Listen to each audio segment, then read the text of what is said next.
As I'm sure many of you are aware of, there was a recent leak claiming that there was going to be a Nintendo Direct this past week, but that obviously hasn't come to fruition. This leak was originally started by Gaming Intel, who claimed that there would be a Nintendo Direct in the month of April, later narrowing the date down to April the 11th, but as Nintendo fans began to get excited about it, considering that Gaming Intel had gotten some things right in the past, they slowly began to realize that things weren't adding up.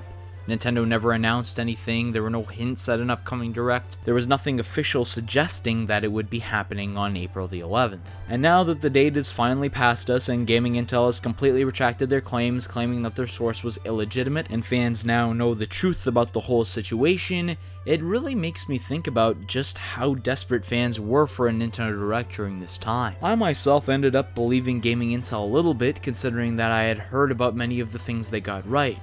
But it was only after I found out that this Direct wasn't actually going to happen that I began to realize all the things that they got wrong. I thought that it made a lot of sense for a Nintendo Direct to be in April though. There's many things that fans want to know about that Nintendo could definitely talk about in a Direct. And I wasn't the only one who felt this excitement, obviously. An uproar from the Nintendo fan base had arisen following this rumor. And that has since led me to another question.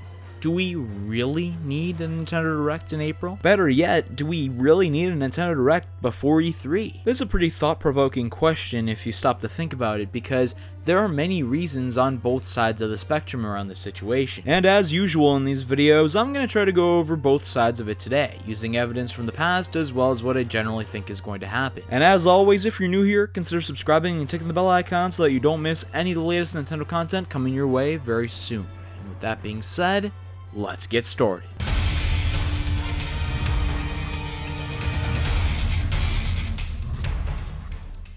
As I've already stated within this video and still maintain the belief of, I do think that there's lots that Nintendo could talk about in a new potential Direct. There are many things that it would make sense for them to talk about before E3. And I think that out of the entire uproar of fans who are requesting for a Direct, there are three main sub-Nintendo fan bases that are at the core of it. Let's start with the big one, and this is the Smash Bros. Fan base. Obviously, there's been a ton of news surrounding Smash Bros. Lately, and there's a ton of things about Smash Bros. That are supposed to happen soon that Nintendo hasn't talked about yet. When Nintendo initially announced Joker at the Game Awards, he was slated to be released by the end of April.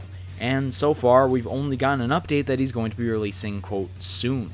When would this release date be? And we haven't gotten a gameplay trailer for Joker yet. We have an animated trailer that we got back in December, but we still don't have that massive gameplay trailer that fans really look forward to. Wouldn't you think that it would make sense for Nintendo to release this gameplay trailer before they release Joker, just to get more promotion out there before they release this character? Yeah, many people have purchased the Fighter Pass, but there's obviously going to be people who want to purchase Joker on his own and not purchase the rest of the characters in the Fighter Pass. They don't want to make that commitment yet. So the more marketing Nintendo could have about Joker out there would make the most sense. And even if there's going to be people who want to buy the entire Fighter Pass, the more marketing would still benefit them too. Because that way, if they get really excited about this first character that Nintendo's actively promoting, then they may want to be interested in what the others will be. It's not just Joker though, it's the 3.0 update. That was the entire focus of my video last week, and I'm not going to dwell too much in this one about what I would like to be inside of it, but there are potential new features that Nintendo could add to Smash Ultimate within this update, and we still don't know what those features will be. That is, until recently. In a commercial that Nintendo posted for the Nintendo Switch concerning Super Smash Bros. Ultimate, it is shown in one of the menus that Stage Builder is a feature that's going to be within this game. It still kind of baffles me how, with all of the layers of editing and revision that goes into making a commercial that you broadcast for a product, that this slipped through. Stage Builder is a feature that was within Smash for Wii U and Smash Brawl, where you could create your own custom stages. And it, at least in my opinion, surprisingly, wasn't included in Super Smash Bros. Ultimate. But because this is an official thing that Nintendo posted, it's very clear that this is going to be a feature that's coming, and likely in the 3.0 update, considering that they already have footage of it being in the menu. And you would assume that the version of Smash Ultimate that they would use for filming the commercial would be the most updated version of Smash Ultimate possible. So in short, there's a lot of stuff about Smash Ultimate that fans want to find out about. And this obviously leads to a lot of demand for a Nintendo Direct, because Smash normally plays a major role in Nintendo's Directs. Smash Bros. Is sort of a series that combines all of the Nintendo sub-fan bases together. You may only be interested in Zelda and I may only be interested in Mario, but we can come together and enjoy this game because it's got representatives from both of those series inside of it. That's fanbase number 1. Let's move on to fanbase number 2, the Animal Crossing fanbase. In the September Nintendo Direct of last year, yes, it was that long ago, we got the reveal for Animal Crossing coming to the Nintendo Switch in 2019. This was included, in my opinion, and I think I even said it at the time as well, I still maintain that this is the reason Nintendo put Animal Crossing 2019's reveal in the September Direct as a damage control for how upset fans were going to be upon the Isabelle reveal. Many Animal Crossing fans immediately saw Isabelle in the 3D space in the reveal trailer and immediately thought, oh, this is what Animal Crossing on the Nintendo Switch is going to look like, and if Nintendo didn't reveal that Animal Crossing was coming to the Switch in 2019, right after when Isabelle was revealed, there would probably be some backlash at Isabelle's inclusion in Smash Ultimate because we hadn't received any information about a new Animal Crossing game for the Switch. And I wouldn't really blame Animal Crossing fans in that situation for getting upset like that. The last main Animal Crossing that we got was New Leaf on the 3DS, and there were obviously some concerns about where the series was going to be taken after games like Happy Home Designer and Amiibo Festival were released. I know a few people enjoyed those games, but the general consensus is that they weren't great, and many fans would much prefer a main Animal Crossing title to be released, and now that we have that confirmation, fans really want to find out about it. That same curiosity of where's Nintendo going to take the Animal Crossing series next still exists, but it's changed now in that we do know that the game is coming, we just don't know what it's going to be like. And if Nintendo drastically changes Animal Crossing and may mess it up and release it in a way that fans don't like, there could be some backlash to that. And I think that's something that really scares and terrifies Animal Crossing fans inside.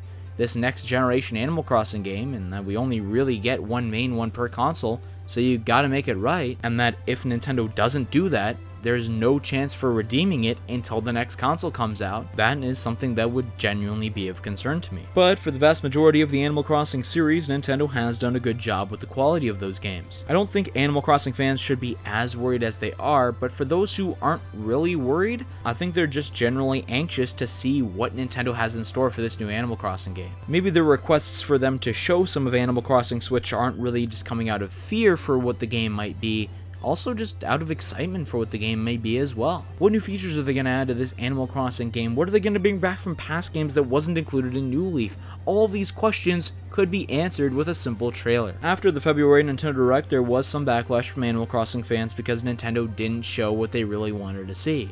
And if they didn't show Animal Crossing in an April Direct, there would be even more backlash. It would seem like a virtual guarantee that Animal Crossing Switch would be shown in some form in an April Nintendo Direct, but if we're not getting one, that makes fans a little disappointed. Moving on to the third vocal portion of fans that I'm going to be talking about right now, and this mainly has to do with fans of the other games that are already announced to be coming out this year. Smash is obviously a huge attraction, and Animal Crossing is going to be a massive game release this year, but there are also other games that fans are really concerned about, like Mario Maker 2, Link's Awakening. There was that leak from Best Buy that said A Link to the Past would be coming to the Switch. How is that going to relate to Link's Awakening? Are they going to end up being comboed together? Like, are we going to get some retro Zelda games comboed in that way? Or are they just going to be released separate from one another? Is the leak not true at all and was simply a mistake? Some Pokemon fans believe that Sword and Shield news may be in the Direct. I'm not one of those people who genuinely believes that it'll be in the Direct because the vast majority of the time Pokemon just puts out their own trailer releasing new information. They're so far separate from the rest of Nintendo and they sort of do their own thing, so expecting a new main Pokemon game to get some big feature revealed for it in a mainline Nintendo Direct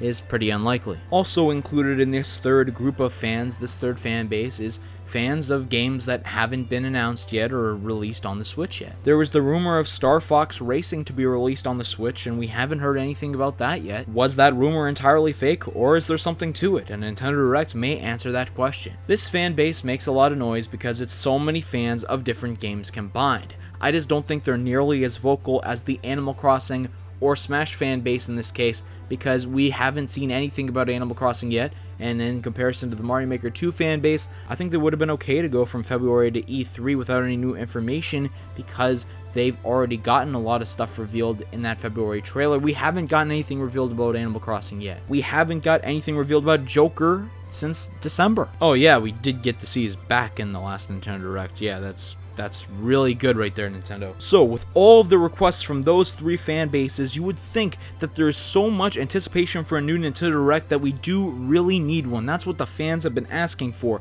There's a long time period between February and E3, and there's lots of stuff that fans want to see Nintendo talk about. But do we really need one? I'm moving on now to the second side of the debate. That was the first side, the reasons why we do need one, and it's to reveal all that information and let fans become in the know about all the stuff that they want to know about. But on the flip side, let's look at how it might not be entirely necessary. The counter argument to why there should be a Nintendo Direct is that there shouldn't be one, and that if there's any game releasing before E3, that Nintendo could simply just drop trailers for it, or do a mini direct focused entirely on that game. And the mini direct couldn't just be for games that are releasing before E3, it could also be for games releasing later down the line as well. I did mention in my video about when will the final 4 DLC characters release that there may be a direct entirely focused on Smash Ultimate. They could talk about Joker, the 3.0 update, and potentially reveal a new fighter, and that could probably take up around 20 minutes. I do talk about that more in detail in that video, but I just wanted to go over it briefly here. Animal Crossing fans could expect a similar thing. Nintendo could just drop an Animal Crossing Direct, reveal a ton of information about the game, and then just reveal a little bit more, hold a little bit more off until E3 when you're showing that off to a broader audience. I do think that a Smash Direct is way more likely than an Animal Crossing focused Direct though, because there's so many more eyes on a Smash Brothers focused Direct, and Animal Crossing, yes, it has had some games that have sold incredibly well over the years, but it's not as popular of a series as Smash, and I think Nintendo really wants eyes on this series who haven't really played an Animal Crossing game before, or are just general Nintendo fans trying to find out about this series and get more people in. They know that Animal Crossing fans are probably going to buy this game no matter what, but they really want to get new people into the series, and that's how you grow. And by doing an Animal Crossing exclusively focused Direct, and you're probably going to mainly just have Animal Crossing fans watching that, and not the eyes of a bunch of other Nintendo fans watching that, they may think that that's not the right way to do this and go about things. Another argument to why there could be no main Nintendo Direct before E3 is that they could just do a blowout at E3, reveal all the things that fans want to know about there, and that would be satisfying enough for fans, and that they wouldn't need anything between February and June to satisfy their need for information. I do see some merit to this argument, and I originally thought when they did the Direct in February that that's what they were going to do, just hold off until E3, but now that we're in the middle of this, things changed a little bit in my opinion. I don't think that an entire E3 blowout, especially considering what they've done with their E3 over the past couple of years, is very likely. Normally Nintendo just goes all out on one specific game, like Smash Ultimate last year, or Breath of the Wild a couple years back. They haven't done that massive 45-minute, hour-long presentation focusing a lot on different games at E3 for a little while, and that would be a bit of a change from what they've been accustomed to over the past couple of years. So if Nintendo's not going to do that, then I think they have to put something in the middle between their February Direct and E3. So after taking in all this information, fans wanting a Nintendo Direct, some fans thinking that we don't really need a Nintendo Direct, what do I think is going to happen here? I think we'll probably get some sort of presentation before E3. I still maintain that a Smash Direct could be very likely, but the demand from the Animal Crossing fanbase has grown, and it's grown to a level that I didn't really expect it to grow to by this point. I initially thought that waiting until E3 would have been fine, but after passing the February Direct and the demand getting higher and higher, the curiosity has even grown inside myself, especially now that this may be a big holiday game for the Switch. After the announcement of the delay of Metroid Prime 4, that's definitely not releasing this year anymore and may not release for a few years from now. Animal Crossing could be a really big game this year. So yeah, I do think there is a decent chance for a main Nintendo Direct to happen this month. I think the closer we get to E3, the more unlikely it may be, because Nintendo would like to provide some separation in there to build more anticipation to their E3 presentation. So who knows, maybe when I make this video, a Direct will just pop up right around the corner. But right now, all we can do is speculate. I'd really encourage you to leave me in the comment section down below what you think about this whole situation. Remember to subscribe if you're new to this channel, and thank you so much for watching. I'll see you next time.